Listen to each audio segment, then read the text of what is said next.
வணக்கம் நண்பர்களே. இன்று நாம் பார்க்கவிருக்கும் தலைப்பு தியானம்.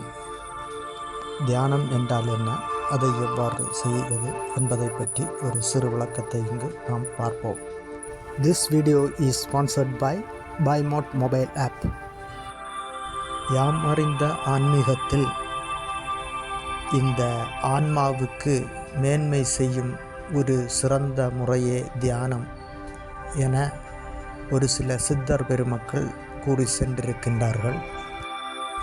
அஷ்டாங்க யோகத்தில் 7வது படிநிலையான இந்த தியானம் என்றால் என்ன, அந்த தியானத்தை எவ்வாறு பழக வேண்டும் என்பதை பற்றியும் பார்ப்போம். இந்த உடலுக்கு பிராணாயாமம் என்பது எவ்வளவு முக்கியமோ அதுபோல இந்த ஆன்மாவிற்கு இந்த தியானம் என்பது மிக மிக முக்கியம். நம்மில் பலரும் தியானம் செய்தால் நமக்கு என்ன கிடைக்கும், அது எதற்காக செய்கிறோம் என்கின்ற ஒரு குழப்பத்தில் இருக்கின்றார்கள். உண்மையிலேயே தியானம் செய்தால் நம்மிடையே இருக்கும் அஞ்ஞானமானது விலகும். நிறைய பேர் சொல்ல கேட்டிருக்கின்றேன், நான் கண்ணை மூடி தினமும் தியானம் செய்கிறேன், எனக்கு எந்த அறிகுறியும் தென்படவில்லை, எந்த பயனும் இல்லை, இவ்வாறு கூற கேட்டிருக்கின்றேன். உண்மையிலேயே பதஞ்சலி முனிவர் அவர்கள் இந்த அஷ்டாங்க யோகத்தில் தியானத்தை 7வது படிநிலையாக மட்டுமே வைத்து சென்றிருக்கின்றார்கள். அதாவது முதல் 6 படிநிலைகளையும் நாம் பின்பற்றி கடைபிடித்து வருடக்கணக்கில் பழகி வந்தோமே ஆனால் மட்டும்தான் இந்த தியானம் என்பது நமக்கு பயப்படும். இதை நாம் வருடக்கணக்காக பழகி 5 நிமிடம் 6 நிமிடம் 10 நிமிடம் இப்படியாக தினசரி பழகி வந்தோமானால் குறைந்தது 10 வருடங்களுக்கு பிறகுதான் நமக்கு இந்த தியானம் என்பது பயப்படும். நாம் முறையாக இந்த தியானத்தை கற்றுக்கொள்ளாமல் வலைதளங்களில் கூறப்படும் இந்த சிறு சிறு குறிப்புகளை வைத்துக்கொண்டு இந்த 6 படிநிலைகளை பற்றிய புரிதல் இல்லாமல் திடீரென ஒரு நாள் கண்களை மூடி அமர்ந்து அவர்கள் கூறும் குறிப்புகளை எடுத்து பின்பற்றி நாம் தியானம் செய்தோமானால் நமக்கு எந்த பயனும் கிடையாது. அவ்வாறு நாம் எத்தனை மணி நேரம் எவ்வளவு ஆண்டாண்டு காலம் நாம் பழகி வந்தாலும் அந்த தியானமானது நமக்கு பயப்படாது. இந்த படிநிலைகளான யமம், நியமம், ஆசனம், பிராணாயாமம், பிரத்யாகாரம், தாரணை இவை அனைத்தையும் நாம் சரியாக முடிந்த அளவு கடைபிடித்து வந்தோமேயானால் மட்டும்தான் இந்த தியானமானது நமக்கு பயப்படும். முறையாக இந்த 6 படிநிலைகளையும் கடந்து வந்த ஒரு ஆன்மா நிச்சயமாக எந்த எதிர்பார்ப்புமே இல்லாமல் இந்த தியானத்தில் மூழ்கி இருக்கும். ஒருவர் எந்த எதிர்பார்ப்பும் இல்லாமல் தியானம் செய்வாராயின் அவருக்கு எளிதில் தியானம் பயப்படும். அதாவது ஒரு எதிர்பார்ப்புடன் எனக்கு இந்த காரியம் நிறைவேற வேண்டும் என்ற ஒரு எதிர்பார்ப்போடு நாம் தியானத்தில் அமர்ந்தோமானால் அந்த தியானமானது நமக்கு கை கொடுக்காது. ஏதோ கண்களை மூடி மணிக்கணக்கில் மௌனமாக இருப்பது போலத்தான் தோன்றும். சித்தர் பெருமான் திருமூலர் அவர்கள் ஒரு வாக்கியத்தை கூறி சென்றிருக்கின்றார்கள். அதாவது ஆசை அருமென் ஆசை அருமென் ஈசனோடாயினும் ஆசை அருமென். அதாவது ஆசையை விட்டுவிடுங்கள், ஆசையை விட்டுவிடுங்கள், அந்த கடவுளை அடைய வேண்டும் என்ற ஆசை இருந்தாலும் அதையும் விட்டுவிடுங்கள் என்றுதான் இதற்கு பொருள். இந்த உலகானது பலவித அதிர்வுகளால் நிறைந்தது. நல்ல அதிர்வுகளும் மோசமான அதிர்வுகளும் இவ்வகையாக பல வகையான அதிர்வுகளால் இந்த உலகம் சூழ்ந்து கிடக்கின்றது.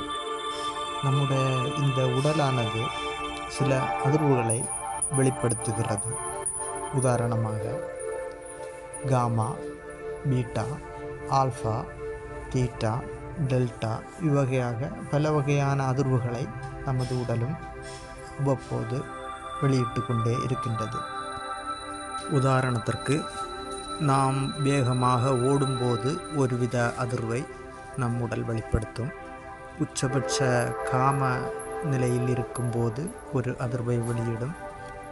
நாம் சாதாரணமாக இருக்கும்போது ஒருவித அதிர்வை வெளியிடும். மிகவும் அமைதியாக இருக்கும்போது இன்னொரு அதிர்வை வெளியிடும். நாம் தூங்கி கொண்டிருக்கும்போது ஒரு அதிர்வை வெளியிடும். அடுத்ததாக ஒரு உயிரற்ற நிலையில் இருக்கிற ஒரு உடம்பானது ஒரு அதிர்வை வெளியிடும். இவ்வாறாக நம் உடல் முழுமையாக பலவித அதிர்வுகளை வெளியிட்டு கொண்டே இருக்கும். இந்த வலைதளங்களில் தியானத்தில் அமர்பவர்கள் ஆல்ஃபா நிலையில் அமர வேண்டும் என சொல்ல கேட்டிருக்கின்றோம்.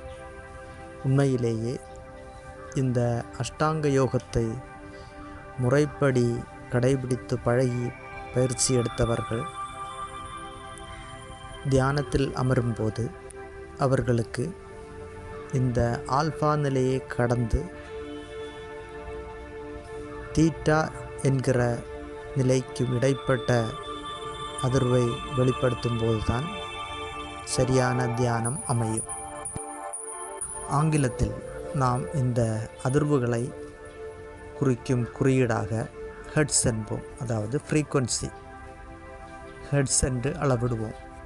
அவ்வகையில் இந்த ஆல்ஃபாவானது 7க்கும் 14க்கும் இடைப்பட்ட ஹெர்ட்ஸை கொண்டதாகும்.